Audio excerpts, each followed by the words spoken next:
Fancy dress competition on Dr. APJ Abdul Kalam. Good morning, everyone. I was not born in a palace. I was born in a small house, but I had big dreams. I'm APJ Abdul Kalam, proudly known as the Missile Man of India. As a child, I sold newspaper to support my family, but I never stopped studying. I believed that education, hard work, and determination could change my life. I worked as a scientist and contributed to India's missile and space program. Later, I had the honor of serving as the 11th President of India. But my favorite title was always teacher because I loved inspiring young minds. Dear children, never be afraid to dream. Remember my words.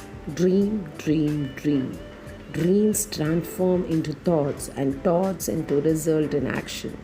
Your background does not decide your future. Your determination, your discipline and hard work do. Read good books, respect your parents and teacher, love your country and always believe in yourself. I am Dr. APJ Abdul Kalam and I believe that the future of India lies in the hands of its children. Thank you. Jai Hind.